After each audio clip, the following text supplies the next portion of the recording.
Hey everybody, Dustin DePirek here, Pacers insider, Indianapolis Star.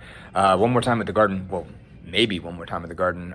Pacers win this one 114-109, take a 2-0 series lead on the road. I'm seeing a whole bunch of stats in terms of what happens when teams go up 2-0 on the road in the history of the Eastern Conference Finals, and they don't lose very often, if they lose at all. I'm not sure if they ever actually have. So Pacers could not have put himself in a much better position.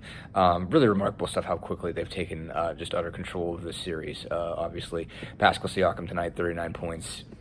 Guy has had a really difficult assignment, offensively, if you could put it that way. Throughout the course of these playoffs, he's been defended by the best defenders who take on power forwards in the league. Basically, go from Giannis in the first round, Evan Mobley in the second round, OG Anunoby in the third. Basically, there's three of the best probably 15 defenders in the league. And it's been a little bit slower for him, basically. For that reason, this is obviously an offense based around moving the ball and finding the open man. It's not easy to be the open man when those are the guys who are guarding you, and so they tend to just go find the best situation and not force it to somebody just to try to make sure that their best, one of their best players gets points. But this was a night, I think Aaron Nesmith said, we made a point to try to make his life easier, and just by spacing, moving around, cutting, those kinds of things, just making sure that he's in more isolated positions, creating some switches, doing something to get him in advantageous spots. And they really did that well out of the gate. I think he had their first 11 points. I think he had 23 at halftime, finishes 15 to 23 from the floor, 3 of 5 from 3, 6 of 8 at the line, 5 rebounds, 3 assists.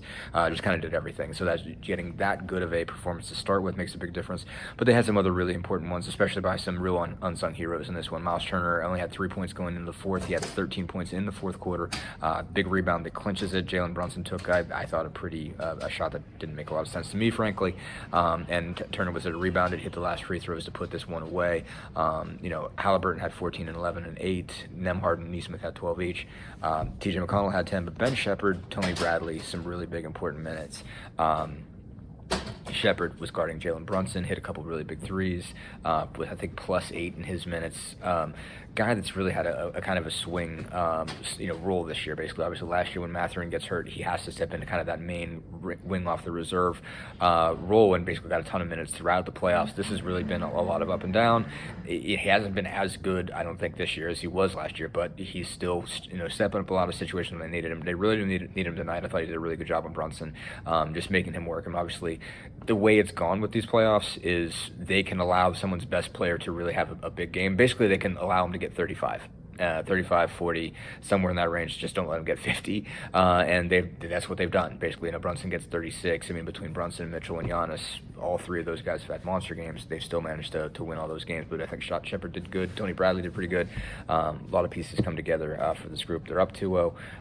It's, again, you don't see a lot of teams losing that situation. So they go back for Pacers and Racers on Sunday and, see if they can obviously go up 3-0 and see how it goes. Thanks for sticking with us. See you then.